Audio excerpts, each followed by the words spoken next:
Season 5 is about to go live, making us say goodbye to the Chapter 4 island as a whole in outer space, with the time machine occurring, of course, taking us back to the OG Chapter 1 island. Confirmed through IRL teasers, we not only have all the Battle Pass skins to reveal, 8 contained within this shortest season ever, on top of the craziest live event we've seen in the first one of 2023 to end it off, so stick around until the end, you won't want to miss anything today. Don't forget, when picking up the Battle Pass or anything from the item shop, it would mean the world to me and my dog Charlie the Charcoal Pug if you could enter code FM1 inside there. Literally one of the shortest and easiest codes to enter, and I spent $100 on this cutout literally just to get Charlie to sit in front of it was actually harder. Last video I wanted to know the name of this, so here's a bunch of hearted comments on screen right now that got that right. Today, however, I want to know the name of this, so let me know down below in the comments, and if you get it right, it could be shown hearted on screen in the next video, so make sure you subscribe with all notifications turned on so you get to that video as soon as it's uploaded. Diving straight into it all with the 26.30 update arriving, of course bringing this vault within the vault, which we now know is called the Sanctum thanks to the loading screen that we can earn as one of the Fortnite Mares rewards, which revealed for the first time during downtime for that update for Fortnite Mares in itself, where the time machine was located on the map after, you know, seeing Thorne come into the Fortnite universe, bringing Oro's skull in the trailer, and of course giving us our first hint to what would be happening next season, with the date set to July 12th, 2018 in terms of just numbers. This time machine has now been stolen and moved to Frenzy Fields, with Agent Jones being added within 26.30 as an NPC, actually using this to bring Chapter 1 Season 5 Worlds Collide props shown in that trailer or from the season overall into Chapter 4's reality. As you can see, these 4 things, and I'm guessing more, have been pulled into this reality: the Durburger head, the Dusty Diner kind of sign, another sign, and also the Tomato head from Tomato Town. You may think it's kind of strange that Thorne is still in this Sanctum area despite his time machine being stolen, him being aware of that and literally not moving as a boss on the map toward where it has been located. Believe it or not, this is all because he's going to be eliminated completely out of the storyline soon for good indefinitely by literally this month's crew pack skin, Shimmerdusk for October, which will obviously come with styles for being subscribed each and every month up until March 2024. Shimmerdusk only seems to have a problem with Thorne in his revenant or vampire form, as her description on the NPC tab states: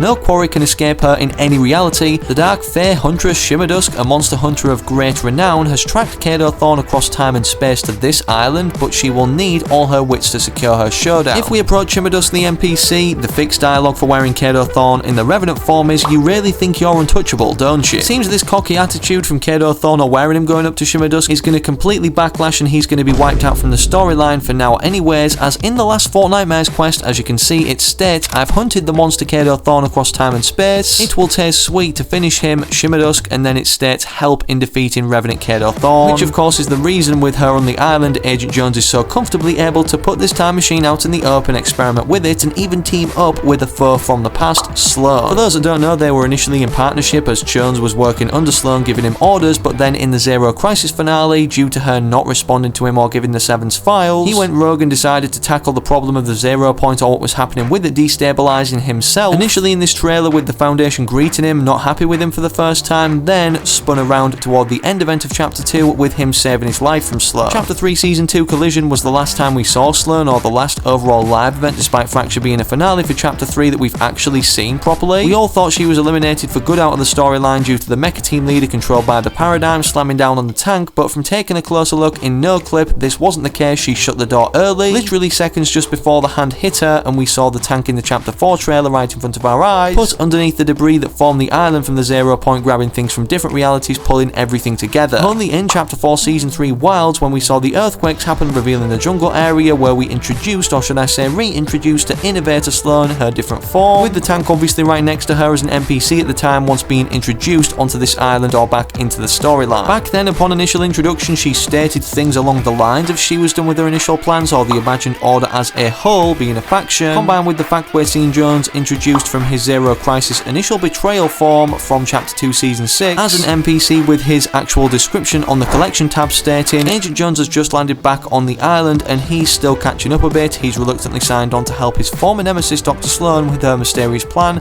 if he can trust her." This plan, now Kato's completely out of the storyline despite literally bringing a time machine to our fingertips, is of course to use the time machine after experimenting, pulling these props back from the past, but something goes wrong as data miners have stated, and this time machine takes us back all the way to the Chapter 1 island, specifically Season 5, or July 12th, 2018 as shown on the time machine from Thorne initially. Despite last year us seeing a reveal to the FNCS Invitational event in real life for Fracture, confirming we were going to be seeing an event finale end off going into Chapter 4, we saw none of this at FNCS Copenhagen that has literally just passed, bringing along a ton of skins and rewards that we could earn for free. Despite this being the case, however, Fortnite have officially started issuing IRL IRL or real life teasers, should I say, to content creators stating where we drop in with the OG, or should I say Chapter 1 Season 5 sky textures behind it. This of course was on the front of the box for the IRL teasers sent out to content creators in Spain specifically, where we can see not only a music disc, the back of this being more important, which we're about to reveal, pins from the Chapter 1 seasons or correlating to skins or things within them, stating also OG, which I think is going to be the name like we have Last Resort for this season but for the next. And then of course some dog tags reflecting our OG times, as of course this is the logo shown in one of the first trailers from 2017. Although these content creators have specific moments including Flake's powers, the end event from Chapter 1 actually shown in the personalized video that plays upon opening the box. Believe it or not, this is going to be happening again in a different way, and we have more details on that live event in a second. But first, I'm flipping the disc. As you can see, literally people have lined up perfectly the Chapter 1 Season 5 island with what's displayed on here, confirming yes, this is the date, time, and overall Fortnite map we're going to be going back to with a twist. The reason I say a twist is because it's not just going to be Chapter 1 Season 5 for a month going until December 2nd when the Jurian or Chapter 4 live event will be happening, going into Chapter 5 December 3rd. Instead, it's going to be a mix or mashup with constant map changes in the OG loot pool, as data miners have previously stated, with old guns, models, sounds, including the old Scar, which I can't wait to re-experience.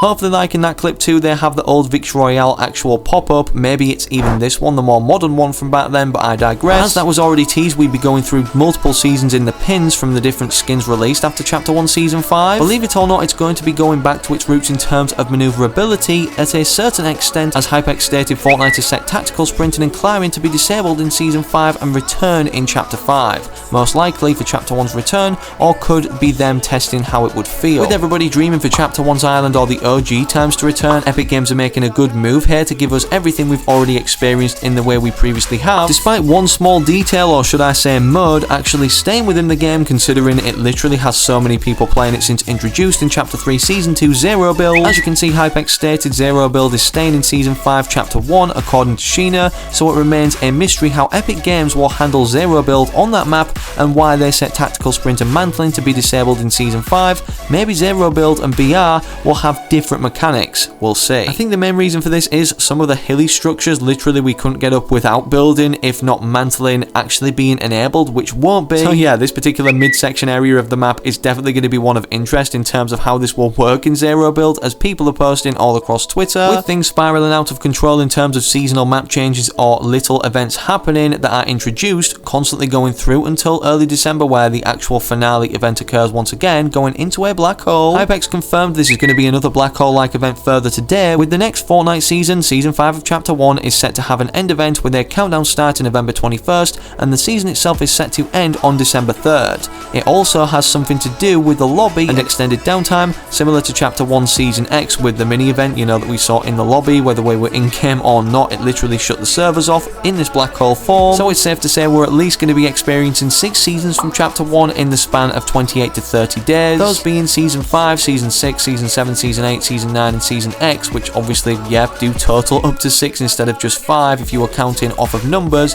going after Season 5, which we actually landed. Speaking of landing in here with the new engine now, as we were in Unreal Engine 3, I believe, back in Chapter 1, and now we're in Unreal Engine 5, here is what the graphics will look like upon return, obviously with the new engine and physics system in Fortnite right now. Of course, I'll be cycling through the screenshots, but let me know down below in the comments if you think this will work or it will diminish the nostalgic feel or overall vibe to do with Chapter 1. Either way, it's safe to say we're finally going to have a smooth operating 100 player base Chapter 1 Island Battle Royale instead of the OG versions that have been made in Creative 2.0. Chapter 4 Season 4, for those that don't know too, the one we're in right now, literally is the first of Chapter 4 overall to not have a mini battle pass. Initially introduced in Chapter 3 Season 3 for Dragon Ball Z's collab, the mini battle pass system, it didn't return the season after for that Fortnitemares last year in Chapter 3 Season 4 for Fortnitemares 2022, but come Chapter 4 Season 1 we saw Most Wanted, Chapter 4 Season 2 Find the Force for Star Wars' collab, and Chapter 4 Season 3 Jujutsu Kaisen's Break the Curse. Prior to 26.30 happening, people thought we'd be seeing a Halloween battle pass, but this never came and we simply got normal quests instead. With there being no other updates now or time to actually add a mini battle pass, considering next season is a month long, people speculate it'll simply be a mashup mini battle pass of remixed skins from the prior times, or we'll be able to choose a single battle pass from the past, maybe even specifically Chapter 1 to actually grind out during this time. The constant changes will obviously make people want to play even more, despite, you know, just the incentive factor for having to unlock everything that we normally do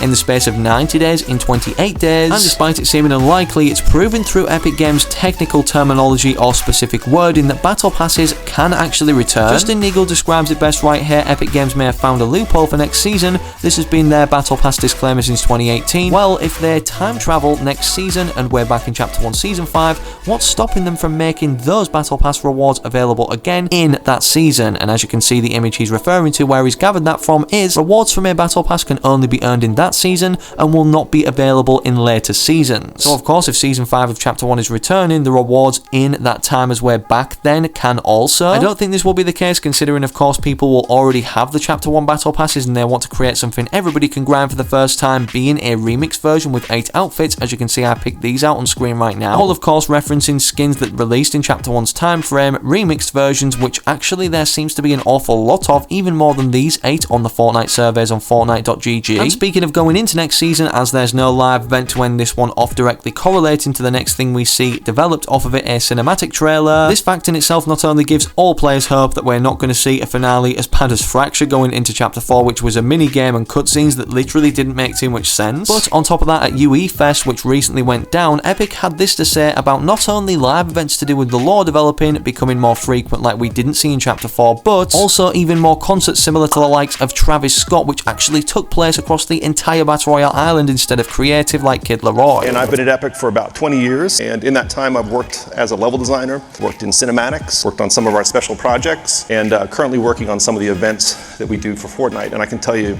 we'll talk a lot about that today. The in-game experiences that are cinematic in nature. And so we generally have 2 different types of event. One is narrative, and so that's usually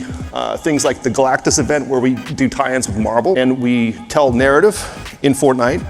through some of these events. And then we also have concerts that are more musical in nature. And so examples of that might be the Ariana Grande concert or the Travis Scott concert. We've also worked a little bit with Marshmello. If that hasn't made you excited for going back in time, seeing this finale event occur in Chapter 1, then hopefully the fact we're getting a Chapter 1 skin remixed, or evolved should I say, being hybrid, for November upon it rolling around with different selectable styles, all of which are on screen right now, actually will a little bit more. All of the other bonuses or cosmetics aren't revealed as of now, but I will have them in other videos, so leave a like if you're excited for Chapter 1 to return, and subscribe to the channel with all notifications turned on so that you get all of the leaks and news that pour out instantly as soon as I upload them. Don't forget, now or the next time you log on, you immediately enter code FM1 inside the Fortnite item shop. In terms of where you go to now though, click either of these 2 videos YouTube's recommended you whilst you wait for the very next upload I do publish on the channel.